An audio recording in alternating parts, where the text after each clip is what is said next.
Buonasera dal canale, anche stasera abbiamo l'opportunità, anzi ho l'opportunità e voi ne gioverete, di parlare con un mio idolo batteristico fin da quando ero un ragazzino. Stasera ho l'opportunità di parlare con Simon Phillips, un batterista di cui non c'è bisogno di fare presentazioni.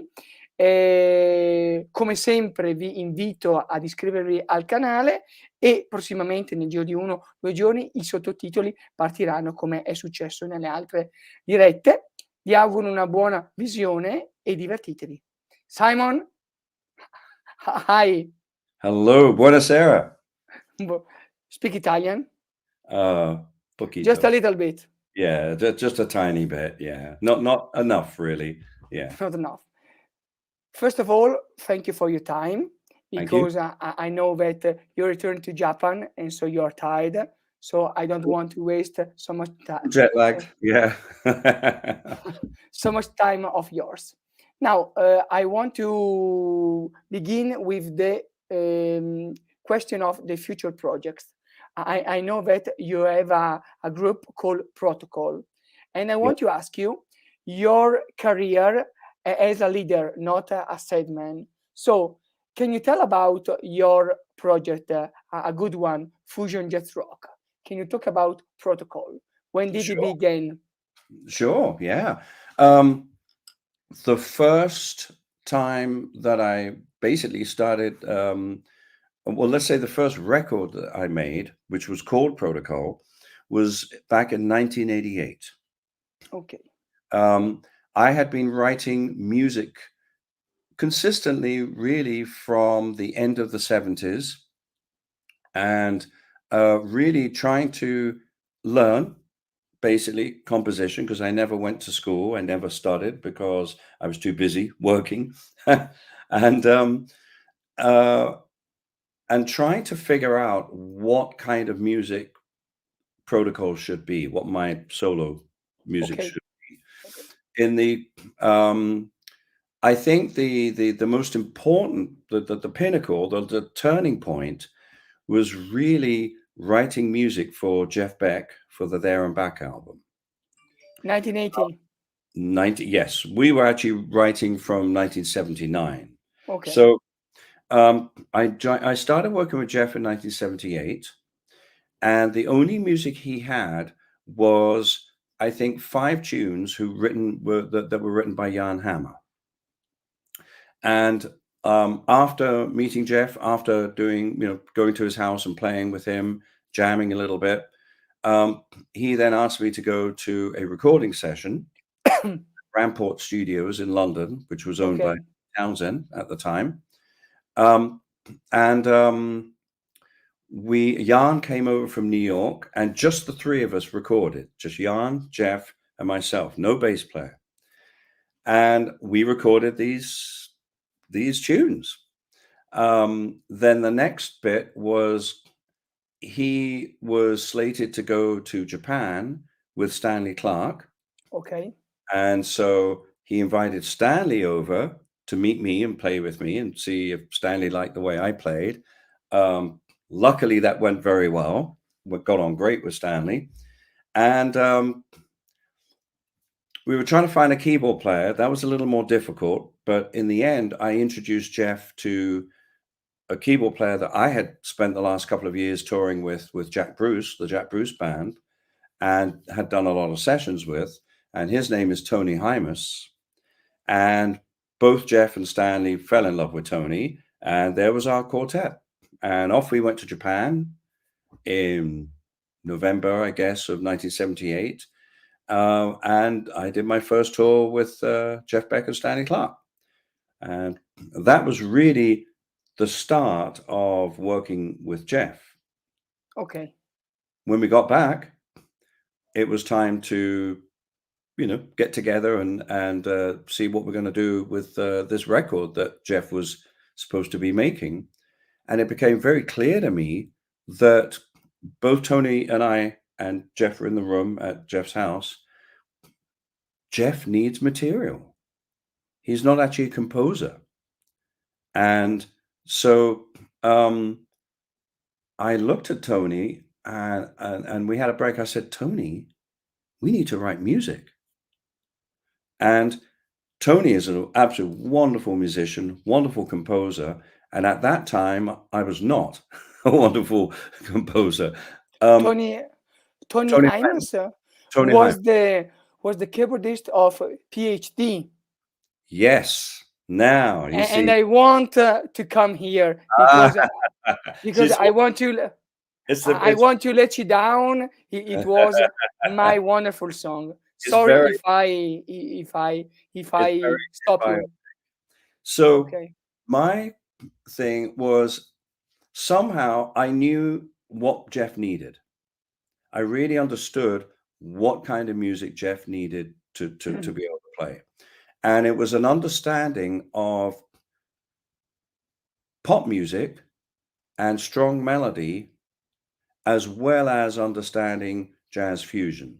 Okay. Because one has to remember, Jeff was not a jazz guitarist. No. Basically a blues rock guitarist, but he had the amazing ability to play anything he wanted. So, and he loved more complex harmony, jazz harmony. But he needed music that incorporated jazz harmony, but had very strong melodic content. I would say his forte, I mean, obviously, I mean, he's everybody's favorite guitar player and my number one favorite guitar player. But his forte was playing a melody. He could extract the best out of a melody, but the melody had to be there. And I think this is where a lot of people didn't really understand about Jeff. So when I work with Tony, I'd say this is what we have to do. We've got to have something that has very strong melody. And we started co-writing. We played Jeff, I think our first song, we drove down to his house, gave him the cassette of a demo we made at my house on a Porter studio, and he loved it, absolutely loved it. And it was a ballad. Actually, it was a song called The Golden Road, which is on There and Back.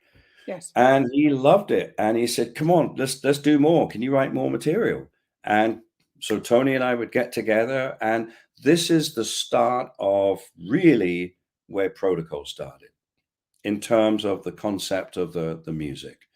And then fast forward to the mid 80s, I'm now producing, I'm now engineering, working a lot with Mike Oldfield.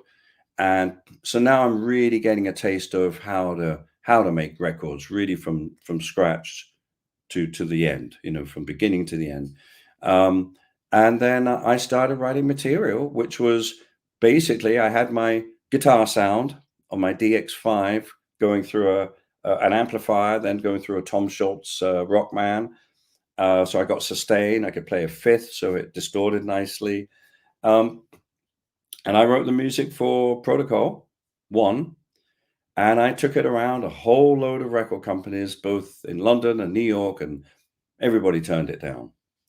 So by 1988, I had my own studio in England, and I was producing a lot, and I had some time, and I said, you know what, I'm just going to record. And for fun, really, and I'm going to play all the instruments, which is basically just drums and keyboards. And that was Protocol, and that was the start of where Protocol came from.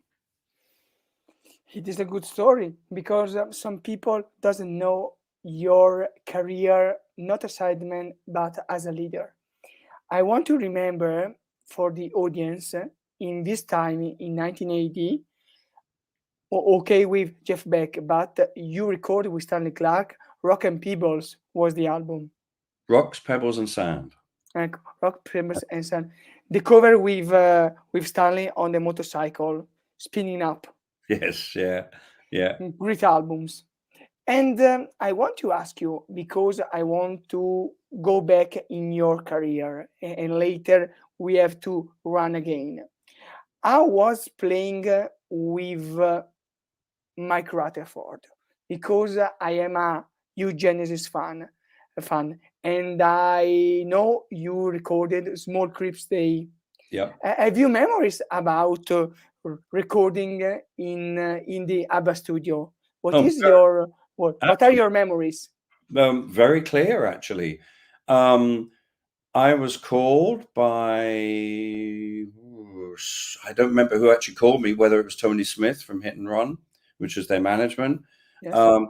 to if I would ask me if I would play on the record. I said I was a session guy, so I said sure, would love to. I was not a big Genesis fan, I have to admit. No, Okay. I know. Funnily enough, no, it's a bit. I don't know. I preferred more aggressive music, more technical. I was young. I was really young. I was like, so I would say I didn't know an awful lot about Genesis. I loved Phil Collins' Brand X. Brand X And, was a huge influence oh on yeah, me.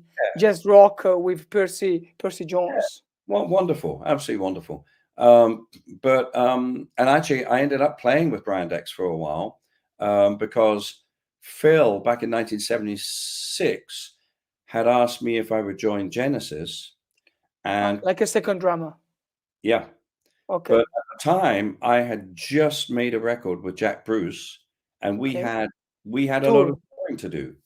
So Okay. I said I couldn't do it, and thank you for asking. That's what an honor, And he said, "Well, look, I have to rehearse with Genesis in January. Would you go and fill it in for me with Brand X?" I said, "Sure, that would be fun," because I knew the guys in Brand X. So we were both at this rehearsal room in outside of London called the Farmyard. And Genesis were in the big room and Brand X were in the little room. And that was when he had asked Chester Thompson to come over and play with Genesis. And I was a huge fan of Chester's. And so we'd walk backwards between the rehearsal rooms. And it was really fun. Actually, really, really a lot of fun. Back to Mike, though. Mike Rutherford. That was a little earlier. That was in 1976, 77. Mike was 79, and I was asked to go to a rehearsal. I think we only had 1 day rehearsal. We might have had 2. It all went really well. Music was really cool, and off we went to Stockholm, set up at ABBA studio, Polar, and Studio. we made a record. Anthony Phillips, Mike, and myself. I think it was just the 3 of us. And the singer was Noel McCalla. Yes, that's right. But Noel wasn't at the sessions, though. Okay. Yeah, I think he did his work in London. Because inside there is a song. I was 12 years old, and I studied with Alfredo, with the father of Alfredo.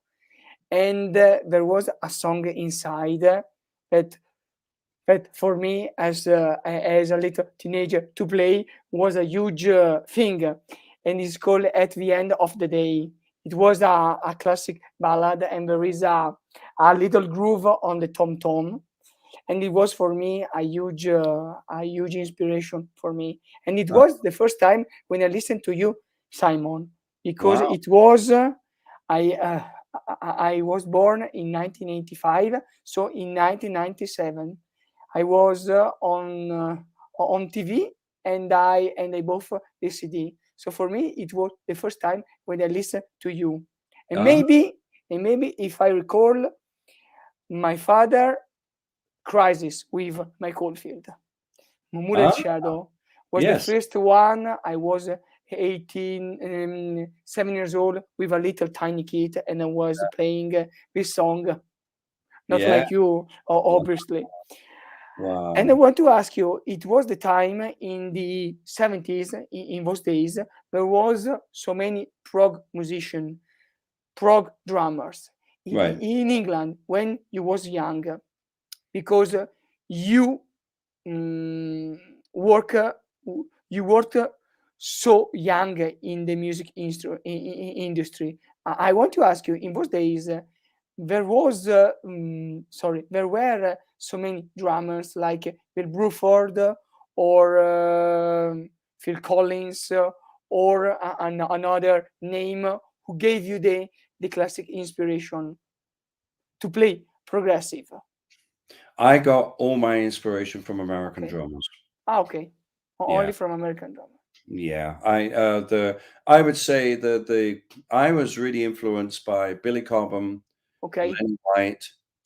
Um, the both Billy and Lenny really influenced me in terms of playing jazz fusion, which kind of is very similar to playing prog rock. I mean, it's just a slightly different shift, but for me, it was exactly the same. Didn't make any difference. And then also because I did a lot of recording sessions, I listened a lot to Harvey Mason, and Mm. I listened a lot to Steve Gadd, Chris Parker, Bernard Purdy, Ziggy Modelliste. I was really, it's funny, Richie Hayward. I was really listening more, especially the early 70s, for how drums were being recorded and how drummers played in a tune. That to me was what I was really listening to, because I was having to do that, and I was 16 years old, going to London studios, setting up my kit, and hoping that, oh God, I hope it sounds okay, and giving a chart and figuring out how do I play this. So by listening to, well, no, not so much how do I play this, how do I play this that makes it sound a little different from being just playing straight, ordinary, obvious. I always wanted the little extra seasoning. Okay. That's what it was, because I was never happy just to play, just to get through the song. I really wanted to find, really wanted to find the pocket of the song. And in those days, we didn't have a click. So tempo was really important, to find the right tempo. And most of that was guided by the producer or the artist. But here's what used to happen. Let's say the artist is there and he'd count it in, and then the next time we play, he'd count it in at a different tempo. And I'd go, whoa, hang on a minute. That's, do you want it faster? No, no, isn't that the same tempo? No, that's quite a bit faster. So, there was all this stuff going on. And then, or the producer might say, let's try this song quicker. See, we used to do that a lot back in those days. That's why we had so many takes. So let's try this with a different groove.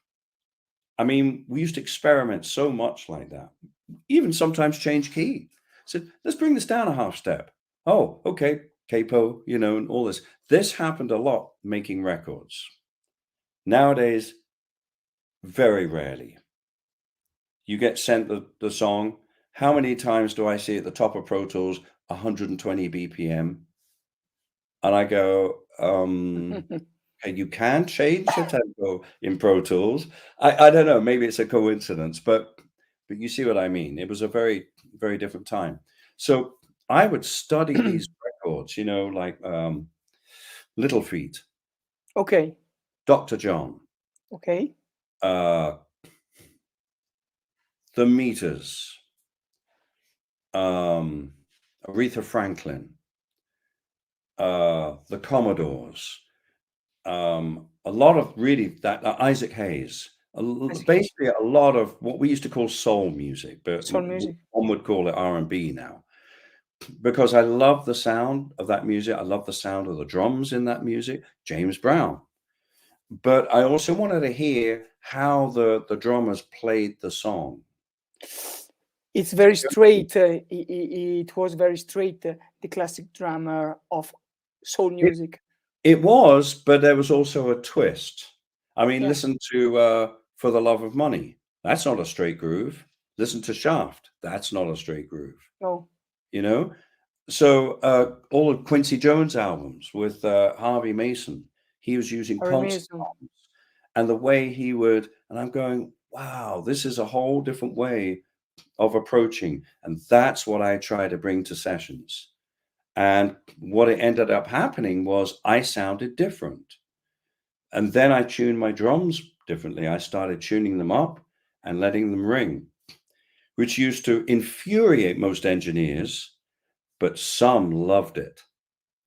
And then sometimes the engineer would hate it because everybody in London was putting tape on their drums and a low tuned snare. And I come in, the drum kit is Damping twice as so loud. much. Yeah, my kit is twice as loud as everybody else because there's no damping. And the engineer's going, scratching his head because he's having to turn down all his mic gains. And the artist is going, wow, what a great sound. Don't change it. Don't ever change that sound. It's lovely. And the engineer's going, you know? So Very, very, very not happy.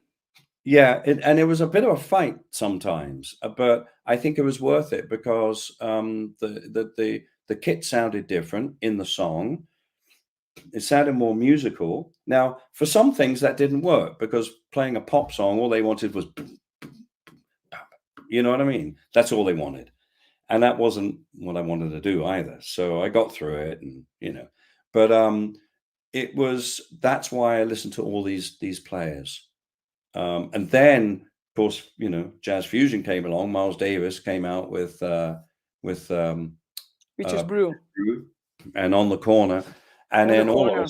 sudden it's like wow, and then Return to Forever, and I'm going, holy shit, what is this? You know, and then Billy, who I'd heard on many records, and that's when I really started to, you know, have more drums and More play. toms and the famous first tom that you change your grip Yes, exactly. from here. Yeah.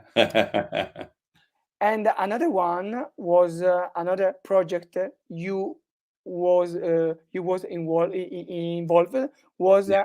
a very rare album, Metro. Do you remember Metro? Very well. Metro, absolutely. Now, Duncan Brown was a huge producer, and this album was a glam prog rock before isn't it lovely? before the sound of Sparks, and Yeah. I have it. And there was a song inside. It's for me, it's the better. One way, I don't remember the right. Wait a minute, because it is important. Yeah. It was the first one, Metro, Yeah. 1976. Sorry, Yeah. Simon, but I want to tell the right title. Okay. The song was track listening. One Way Night. Yeah. I don't remember it, but yeah, I'm Yes, sure. Yeah. One Way Night. Yeah. it is a great groove. It is not so technical in a way, but it was so very fluid sounds. Yeah. And the sounds, you have to say, the tone was very resonating in the air. Yep. Yep. In those Yeah. days, you play classic grip or open. Okay. Every record that I played on from roughly July 1975, I played open-handed. Okay. So in So Crisis was open-ended. all open-handed. Oh yeah, yeah. By the 80s, definitely. Yeah. Metro, I played open-handed, and it would have been a white Ludwig kit. Okay, Ludwig, Right, not Tama. 2 floors Okay. before Tama, way before Tama. Tama in the 80s. I started Mike Rutherford. Small Creep Stay was the first album I recorded with my Tama kit. Tama and Zidian. I've been using Zeldin Okay, forever. Zidian. Yeah. I want to do a surprise for you. This is an old vinyl, and this is my favorite one. Do you remember? Yeah, of course. Yeah, Oh, absolutely. Yeah, that's it. Yeah, I put my eh, two Ludwig Big Beat kits to get together. So I had two 22s, two 12-inch toms, two 13-inch toms, two 16-inch toms, because we couldn't get odd sizes in England back then. We couldn't buy a 14-inch tom. We couldn't buy a 15-inch tom. We couldn't buy an 18-inch tom. It was so rare, so hard to get. And I used a couple of rototoms with that kit too. and in this project with Phil Manzanera and Brian Eno, what were your memories? It was an instant project because you recorded this live and Listen Now, the second album. Yeah. Well, yes. We actually rehearsed. So the first thing I did with Phil was at the beginning of '76. I played on a solo album of his, which I think is called Listen Now. Maybe no, was Diamond Dead. No, I didn't play on Diamond. Oh, no, okay. It was. I mean, I have it all written down. I just have to go and get it. But Okay. I think it was. I think it was Listen Now, and then later on, Phil called me and asked me if I would be in this band called 801 with him and Brian, and I said sure. So we started rehearsing. We rehearsed for weeks, and on and off. I'd do a couple of sessions, and I'd drive over to Island Studios in somewhere in West London, and we'd rehearse for a few hours, and then eventually we only ever did 3 shows. We At did Queen Reading, Elizabeth. we did Reading Festival, which Okay. is where those pictures were taken. We did this warm-up gig in West Runton Cromer, which is way north in East Anglia, and we did the Queen Elizabeth Hall, which was where we recorded. And that Okay. was it. No more shows. That was the only time we ever played. It was an instant project. Yeah, and it was great. It was really great because Really great album. we Tomorrow came Never Knows was a yeah, great one. we came from all these different places, and I was going through my real fusion Billy Cobham era, Yes. and basically played like that throughout the whole set, and it worked. It was just one of those weird things. There was a song like you play like Billy Cobham. The song was East of Asteroids. East of You are Asteroid. very, Yeah, very, very Spectrum style yeah, with very, double bass drum. yeah, But yeah. it was a shock for me. Going back to Metro,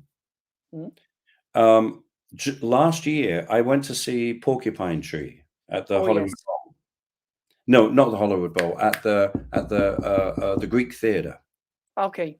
A good friend of mine, Gavin Harrison, plays drums with Porcupine Tree. I had never met Steve Wilson before. Steve Wilson is a genius. We were backstage, and a lot of people were there that I know, Danny Carey, Oh my God. loads of people. And we all My God. Yeah. And then Steve appears, and we're about to go, but I said, I've got to say hello to Steve. I don't care if he doesn't even know who I am or whatever. But anyway, he's talking to somebody, and I said, excuse me, Steve, listen, I'm just on my way out, but I just want to say a quick hello. My name's Simon Phillips. He goes, oh, hi, how are you? He said, you played on one of my favorite albums. I said, oh, what's that? Metro. Metro. Isn't that amazing? It is very, very important for you. How did you know about that record? And he's a huge Duncan Brown fan, and he had all his all his solo albums. And I went, wow. And I said, you know what? I'm really happy to hear that, because Duncan was a very good friend of mine. Yes, was a good one, like Peter Goodwin. Yeah, and in fact, I started producing him. Yes. After It is a strange project because this album was very rare in Italy. It is very difficult to find it, and I found it at First Press. And I think that Metro was a huge inspiration for the new romantic movement, like Duran Duran, Spandau Ballet. Yeah. I remember we went to the studio, and him and I don't remember the other guy. What was his name? Let me, because I think that they are free. Peter Goodwin. They did have 3. Duncan Brown and the another one. Let me think. Let me know. Metro. Okay. Metro album was Personal. Sean Lyons. And there was John Giblin on bass. Yeah, John Giblin. And was there another guy too? Peter? There is Graham Prescott, violin. No. Okay, I know Graham. Yeah, yeah. Peter Goodwin, Duncan Brown, Sean Peter Goodwin. Lyons. Peter Goodwin. Yes, eh, yes. Yeah. was the Um, lead vocalist. Okay, I remember turning up and the clothes they were wearing was very not what we were wearing. We were wearing flares and still tie-dye T-shirts and stuff, and they were all Eskimo. really smart, wearing shirts, very flowery, very 20s type Glam, trousers, high glam. coat. And yeah, I remember thinking, wow, that's not very rock and roll, is it? There And was yeah, very, very, very, I very think, like a lord, like an English lord yeah, from Sussex. I think they kind of started that romantic trend. I mean, they Yes, really did. It's amazing. But the music, um, Duncan was always creative, always wonderful, and we started working together. But I got busy, and then eventually I left England, so wasn't able to finish. Uh, and then very sadly, Duncan passed away just a few years later. So but I think that Simon, for you, it is very important that some people like me remind you this album, like yeah, Philip Manzanera, yeah, Metro. I don't want to spoil the situation of later in in the 90s, because in the 90s you you have been called to replace another great one like Jeff Porcaro. hmm Simon, what was your memories when Steve Lukather? I don't know who it calling you, David Page or Steve Lukather. What were your emotions when this call come to you? Well, so 1992, I was all ready to move to the States. I had Okay, spent most of 1991 going through the bureaucracy because unless you're with a band that's signed to a record company that has an American record company, or unless you're signed to a publishing company that is American, they can apply for the work permit for you to go to America. That's easy.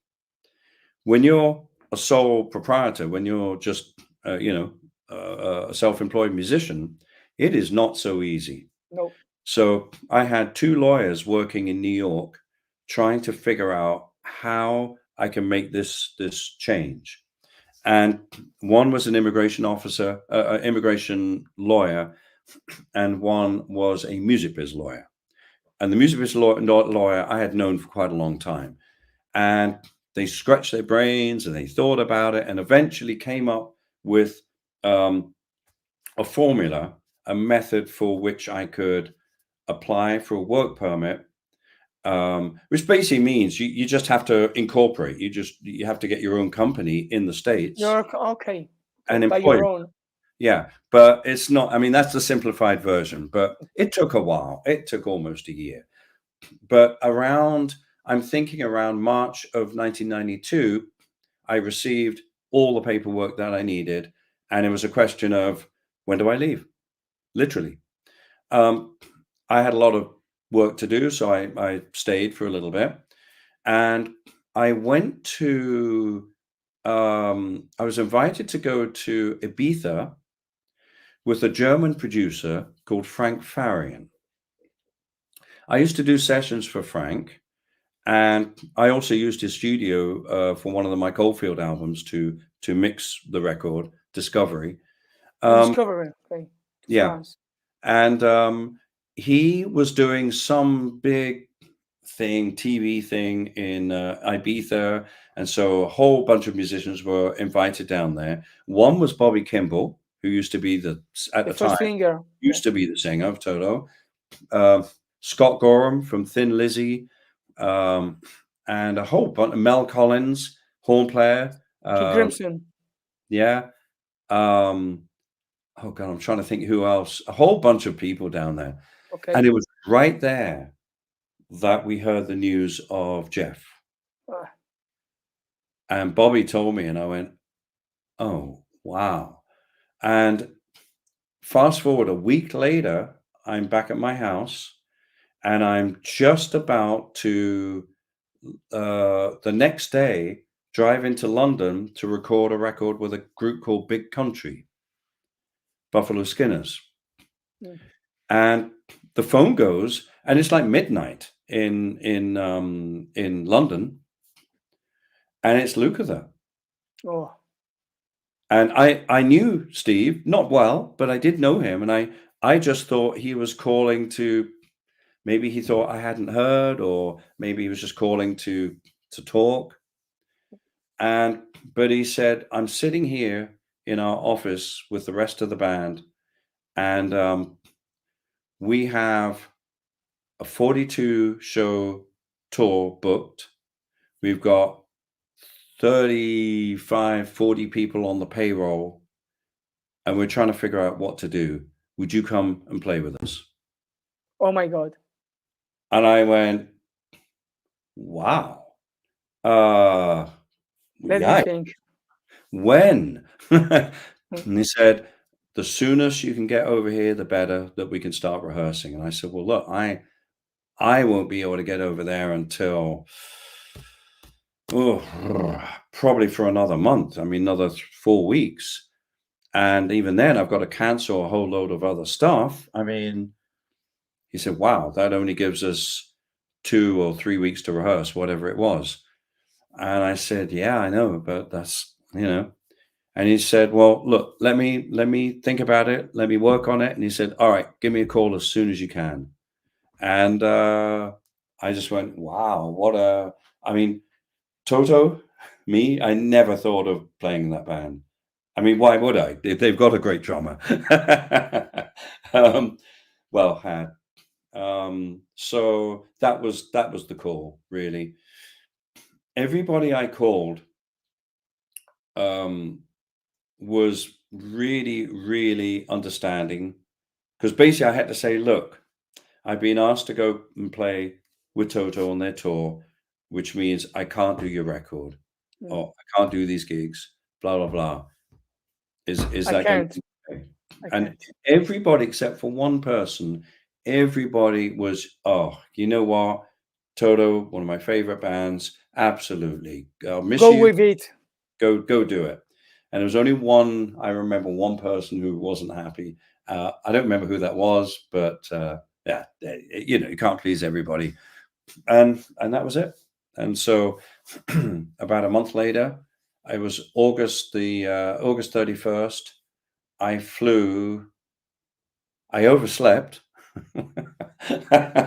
My last day in England at my house, beautiful summer's day, and I'm sleeping away, and I'm going, it's at the beginning of Four Weddings and a Funeral. Do you know that movie?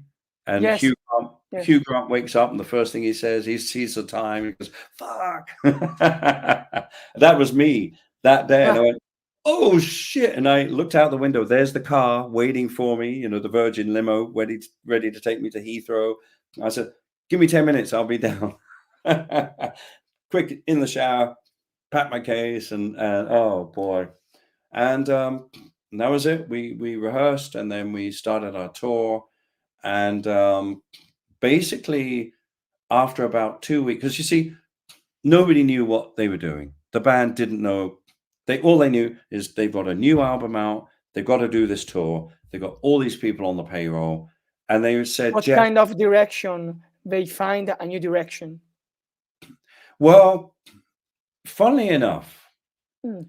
they had already changed their direction, because if you Mm. listen to Kingdom of Desire, very different to Luke. He was kind of in this more rock, heavy metal mode. Mm. He got his tattoos, he dyed his hair. It was, you know what I mean? He was a lot more in that. Also, he became the lead singer. Yes, it is. It is a strange thing, Yeah, because Steve me. Lukather was like a classic American boy. Later, with tattoos, long Yeah, hair, And it Yeah, was a change, like David Page. You yeah, don't wear the hat. Don't wear the hat. exactly. They changed, and I heard the record, and Bob Clearmountain mixed it, and I thought, "Wow, this is Toto? Wow, this sounds great. Great drum sounds." Jeff played differently, a little bit differently on it, different tuning. And it was like very guitar heavy. And I loved it. I thought, wow. And that's when I thought, I think I understand why I'm getting the call for this, because it's more up my street, really, than, let's say, some of the earlier Toto material. And within about 2 weeks, Mike Porcaro, bless him, he already was asking me. He said, "Would you consider joining the band full time?" And I said, "Wow." I mean, and Let me think. Let yeah. me think.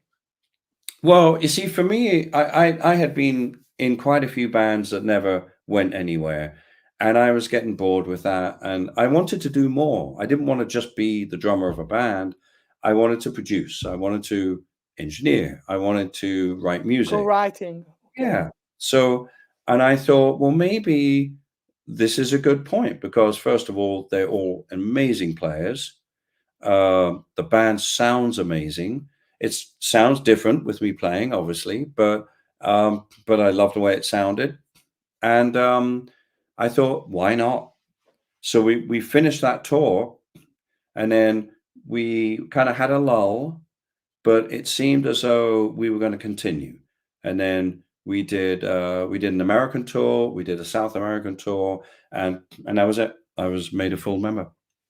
And the last question: have you ever met Jeff Porcaro? Have I you? met him a couple of occasions. Yeah. Okay.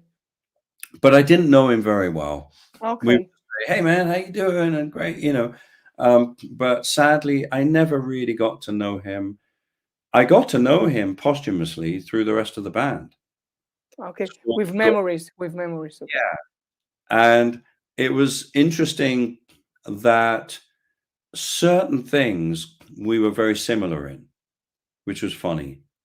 Just from all the stories I hear, it's like, "Oh, yeah," you know? It was a good it was a good man. It was very joyful man. I see on so many videos because Yeah, I like so much Steely Dan, and yeah, in this album yeah, was Jeff on drums.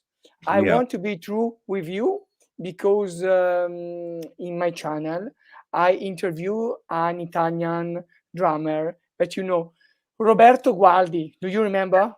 Yeah, of course, yeah, yeah. And I said to him, Roberto, can you suggest me something about Simon? Because for me it is a great pleasure to meet my drum hero. And he said to me, go very straight because Simon it is very very pleasant man, and this Mhm. is and this is it. Simon, it is a pleasure to talk with you. Thank you, I thank want to ask you, and I want to thank you and your manager, Michelle. Yep, yep. Thank you for your time. And if you come to Italy, I want to meet you. And I have a class in autograph on my Tama signature, Simon Ah, Phillips. where Because are you? Whereabouts in Italy are you? I lived near Milan. Oh, okay. Well, we're playing the Blue Note in Milan. Okay. Let Um, me let me let me know the right dates. Maybe send me one email. I'll tell you when. It is May the 9th, Tuesday, May the 9th. May the 9th. Yeah, Okay. And if I come to Blue Note, can I say hello to you? absolutely. Yes, yes. Just get in touch with Michelle that way in, because otherwise I'm on the road. I'll forget. Okay. A million things going on. But she will then email me and let me know, and then we'll sort you out with tickets and stuff and get you in. Okay, no, but I don't want to create any problems. But I want to meet you because I am a Tama player, not like you. But Tama it is my favorite brand when I was a teenager. Yeah, lovely, lovely. Yeah, they're beautiful drums. Great. wait, beautiful. Yeah. I have a Star Classic Performer, Yep, and yep. I have a tiny one, Star, I don't know, the classic, jazzy, because it is a present from my wife Oh, for our wedding 10 years ah, ago, and it was a gift for me yeah. before our marriage. Oh, lovely, lovely. Oh, great, Simon, congratulations. All right, thank you for your time. my Thank pleasure. you, thank you, thank you. You're my drum hero, and Ah, we stay in touch. okay, grazie. Grazie. Grazie a Grazie. tutti dal canale. Bye Simon e ciao Pasquale Perillo. Bye Simon. Bye-bye, ciao. Ciao. Bye-bye. Thank you.